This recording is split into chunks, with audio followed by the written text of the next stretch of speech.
This means that when I tell you and encourage you to abandon your attempts to be in charge of everything autonomously, when I encourage you to abandon that, it will not leave you in a vulnerable position. The only thing it will do will be to constantly bring you into a more and more invulnerable conscious experience of being. Even though it requires you to abandon the very thing that you think has brought you a sense of safety, and that is the attempt to be in control privately and personally yourself.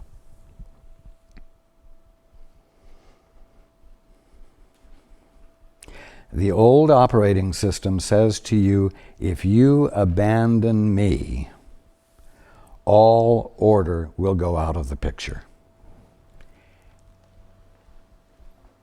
Your sense of identity, your personal sense of yourself, will evaporate. But what I'm telling you is that when it evaporates, your true identity is right there behind it. And there is no loss whatsoever. But it requires you to take the risk, to make the investment into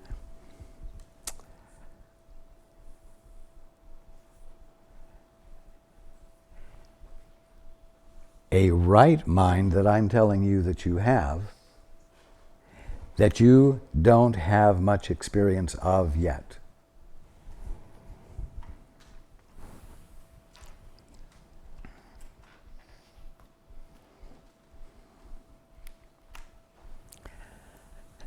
Now, there's no way you can make this switch of operating systems all by yourself. And there's no way for you to do it instantaneously. And that's why there is the Holy Spirit.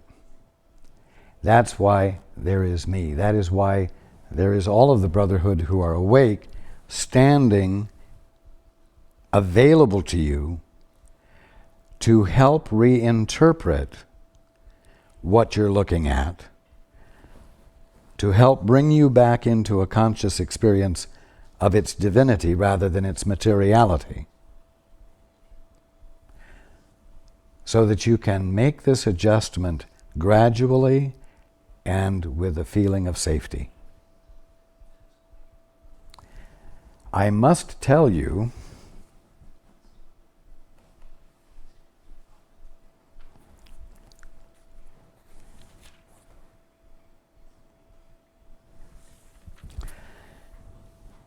that everything you currently think you're doing, you're not doing at all.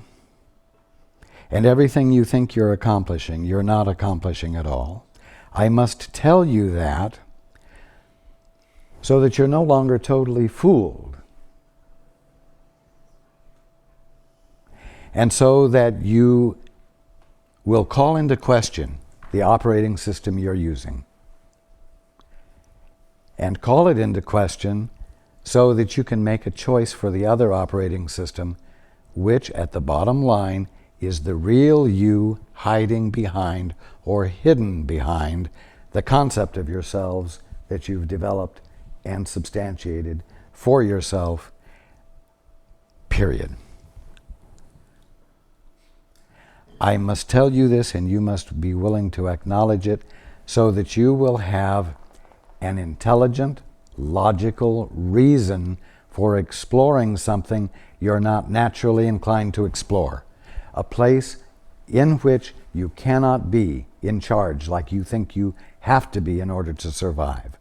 A place where you yield into the already existing movement of God, which is being you perfectly and wholly and flawlessly,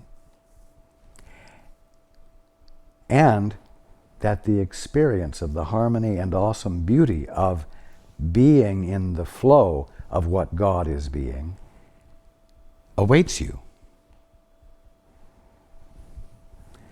so that you'll have the courage to abandon, bit by bit, the operating system that you're currently using, and dare to entrust yourself to a God you're not even sure is there. And I'm telling you that what you're doing is entrusting yourself into a capital S self that you don't believe is really there. To abandon yourself to who you really are.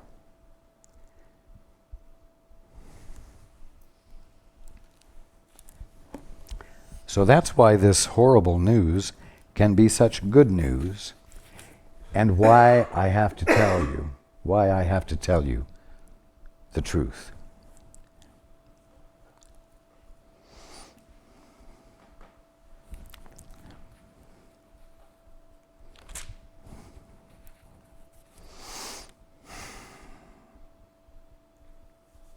Continuing. The atonement gives you the power of a healed mind, but the power to create is of God.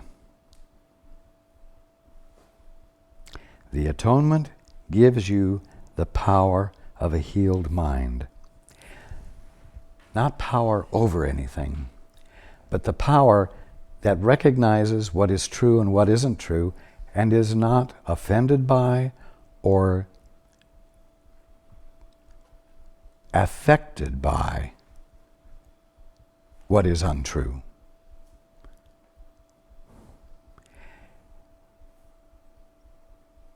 A healed mind knows the truth and knows it is the truth, and anything else that's presented is meaningless to it. So it does not become offended and it does not become defensive. That is its power. Its unmovable clarity that supersedes confusion and illusion without a fight. Continuing, therefore, those who have been forgiven, which would be those who have or are practicing yielding to the place of excellence in them. Therefore, those who have been forgiven must devote themselves first to healing, because having received the idea of healing, they must give it to hold it. Or you might say, give it to have it. Healing. How do you give healing? The clarity of what truth is, that means you are utterly unmoved by the presentation of what truth isn't, is a gift of healing. It is something you can share with another because it is coming from your right mind, your experience of being in your right mind.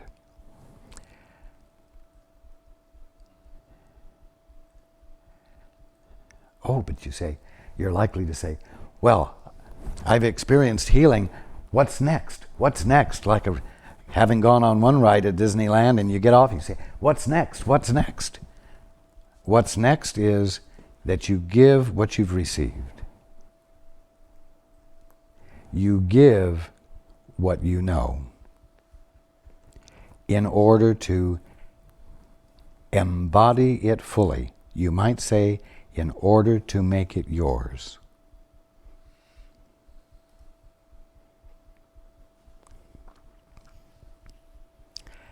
The absolute necessity is for you to give what you have been given to your brothers and sisters before you speed on to some new, exhilarating realization.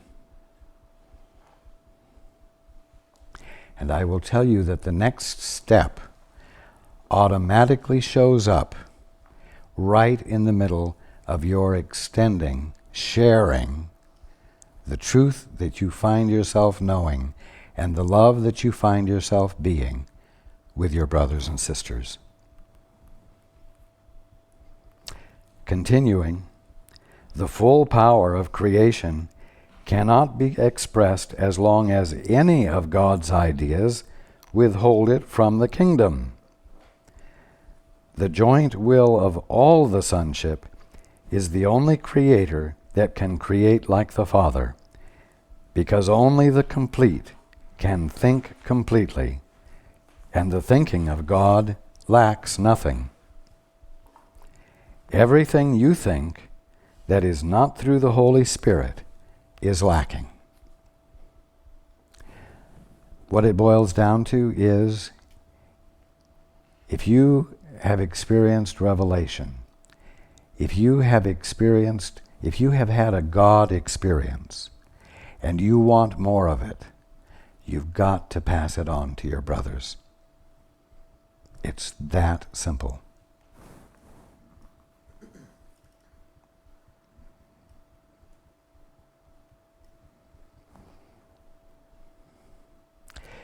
In this way, you could say you join or begin to join the ranks of those who are already awake. And in that increased unity of the brotherhood as a conscious experience of being, it lays the groundwork for others to join in the awakening easier and with less resistance.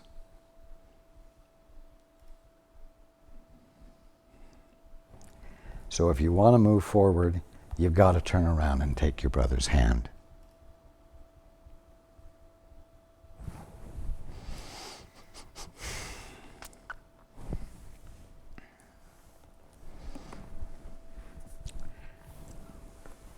Now,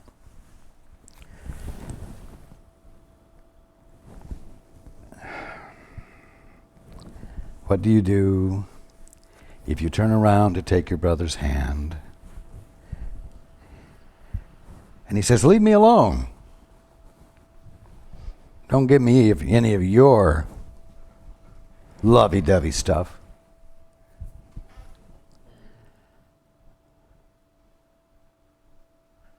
Well, as I said last week, when you're presented with the response, "Catch me if you can," don't take the bait. Turn to another brother who will take your hand and help that one.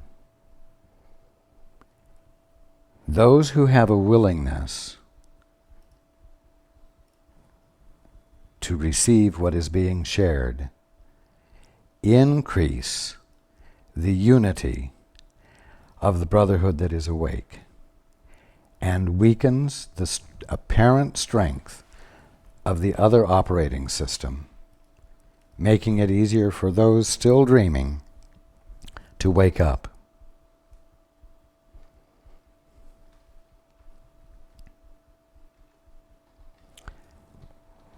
You must learn to be very wise. You cannot force anyone to wake up. And when you are met with resistance that is unyielding, let them be. And turn around to find one who is eager to abandon his or her suffering.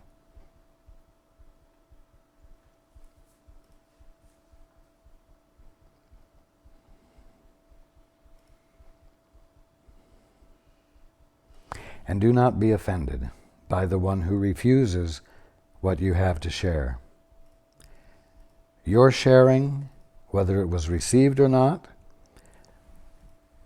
means that you have embodied for yourself the gift more completely.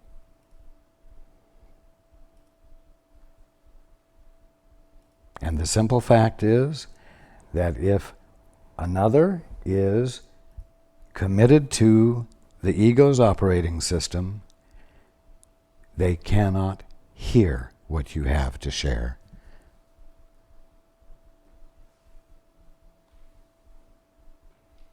So go where you can be heard.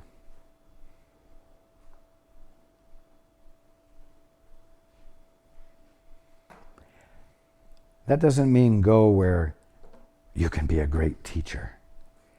It means go where there is less defense. Go where brotherhood is possible as an experience. Go where communion, to whatever degree, can occur. Go where there is willingness.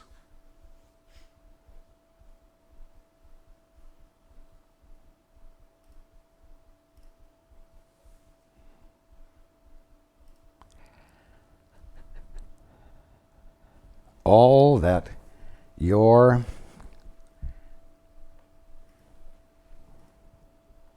experience of insight and revelation can prepare you to do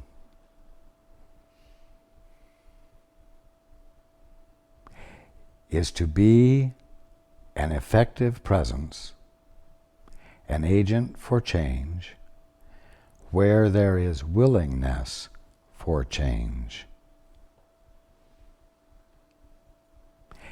It will not give you the power to force change.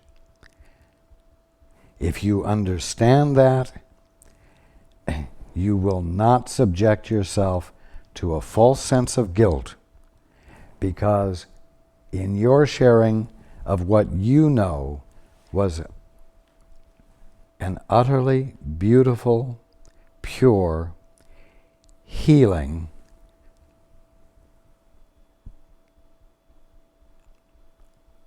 presence of love, you ought to have been able to make change happen. You won't play into that. And you will let the one who is adamantly resisting be, without guilt.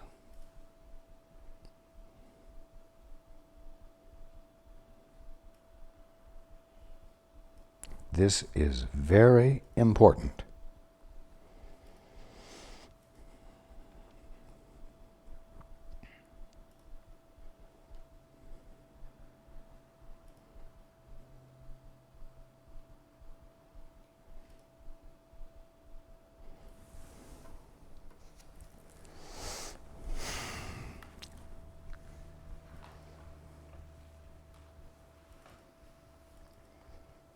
Continuing, how can you, who are so holy, suffer?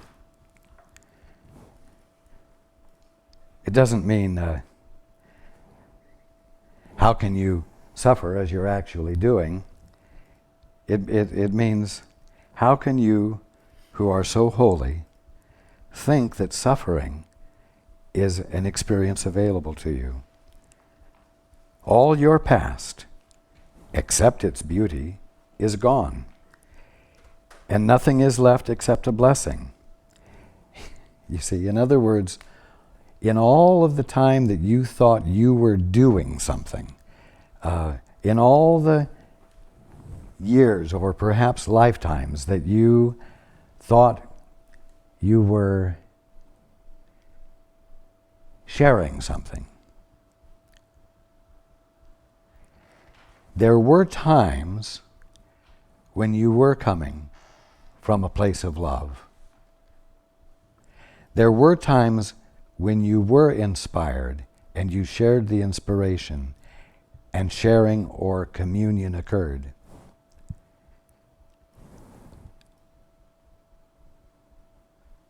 When you weren't inspired, nothing was happening, and so therefore all that you thought happened is gone. And all that was coming from inspiration and love is left, is still there. All your past, except its beauty, is gone, and nothing is left except a blessing. In other words, the real things that you did are still there, and the things you never did never were there, and now they don't even seem to be there, like ghosts of the past. You can indeed depart in peace. Depart in peace. It means that you can be with your fellow man. You can leave today. You can at other times talk to me privately and then leave the conversation and go and deal with your brother. You can indeed depart in peace because I have loved you as I loved myself.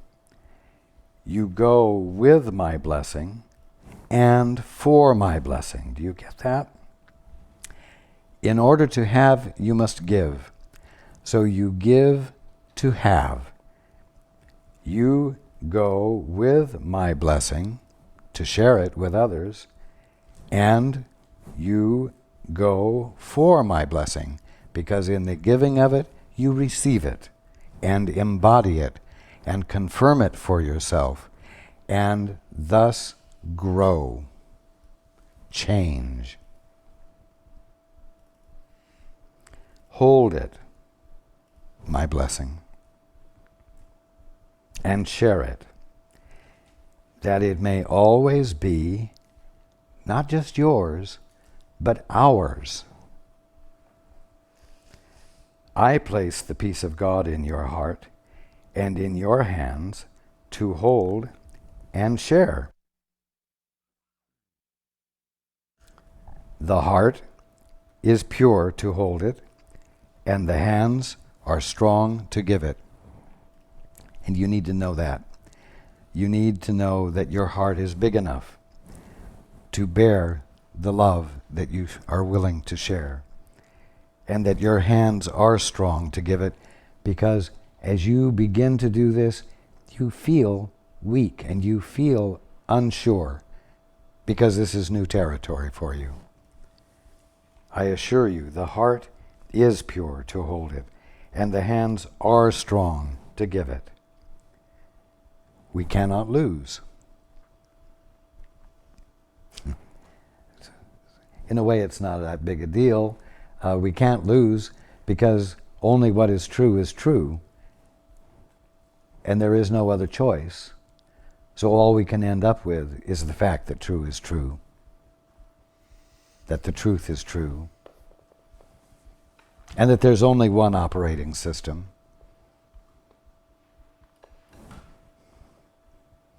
My judgment is as strong as the wisdom of God, in whose heart and hands we have our being.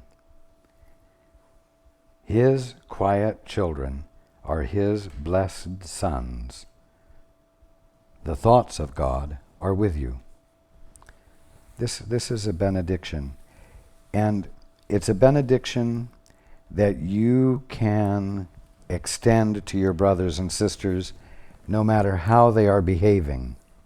And even when a brother is obtuse and aggressive and hateful and says no thanks to your sharing,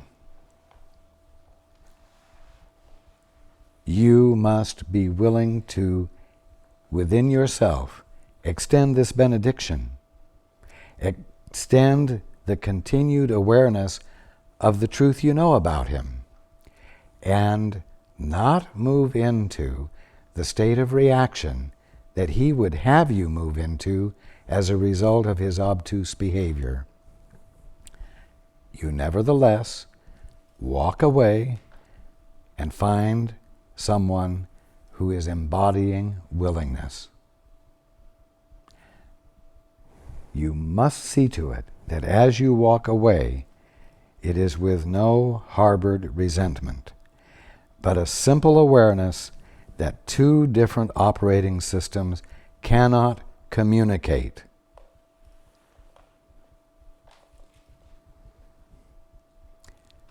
Conflicted ideas cannot be shared.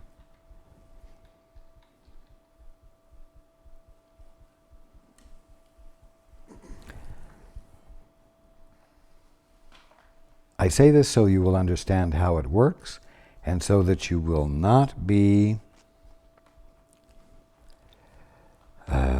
sucked into believing that you are guilty of not having done enough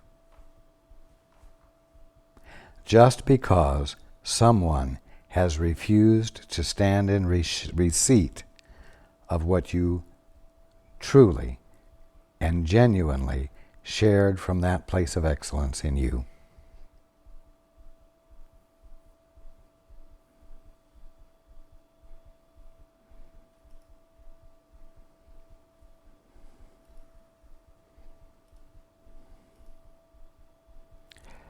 When someone has abandoned the Father in order to have the exhilarating, false experience of autonomy and independence,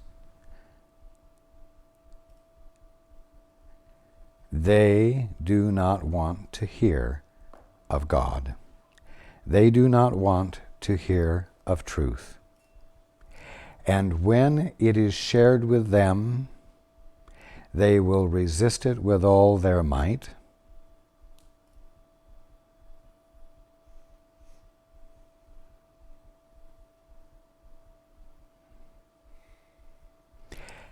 And then they will blame you for disturbing them.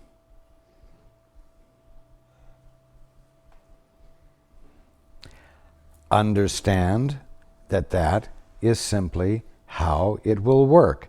Notice it, recognize, oh, it's following the normal pattern, and turn toward someone who is embodying willingness.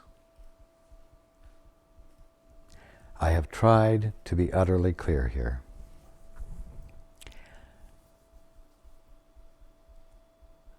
The one who resisted you, because they are conflicted, is likely, when you have turned your back toward one who is willing, to say, "You're abandoning me."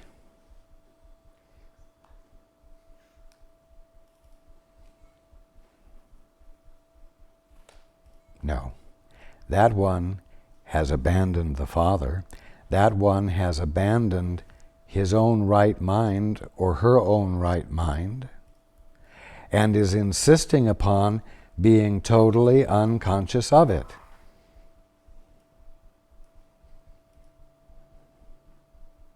And when their abandonment of their own sanity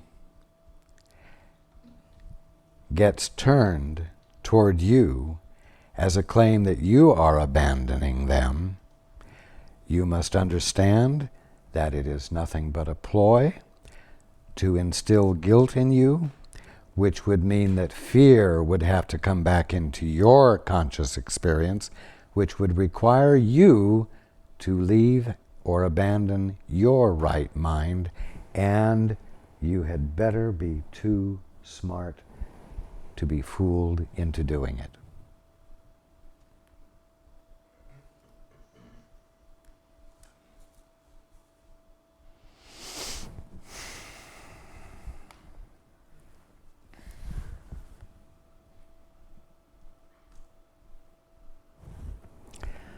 You see,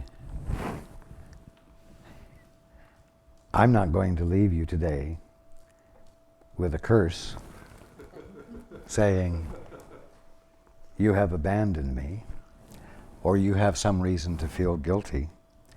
I've explained to you that for perhaps centuries, you've been accomplishing absolutely nothing. But I'm not judging you, because having done absolutely nothing means absolutely nothing has happened that you can be guilty for. And everything that is real about you has been held in trust. The real you has continued to be present and has continued to function over in the other operating system, as it were. And I'm acknowledging that in you right now and pointing you in the direction of opening up to it now. And so my telling you the truth doesn't convict you, but it does provide you with the basis for becoming released from an illegitimate imprisonment in a state of nothingness. And I say, you go with my blessing and for my blessing. Hold it and share it, that it may always be ours. I place the peace of God in your heart. Everything that I've been saying is for the purpose of bringing you to a place of peace in yourself where guilt isn't overriding and fear isn't overriding, so that you might dare to risk the chance that there's a God and that there's a real you and that there is a real operating system and it's your real self. And you can lean into it and let it catch you. I place the peace of God in your heart and in your hands to hold and share. The heart, your heart, is pure to hold it, and your hands are strong to give it. We cannot lose. My judgment is as strong as the wisdom of God, in whose heart and hands we, all of us here, have our being. His quiet children are his blessed sons. The thoughts of God are with you.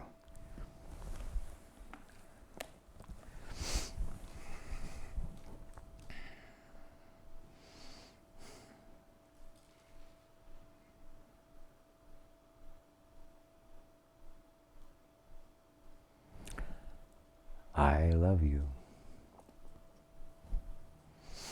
And I look forward to being with you next week.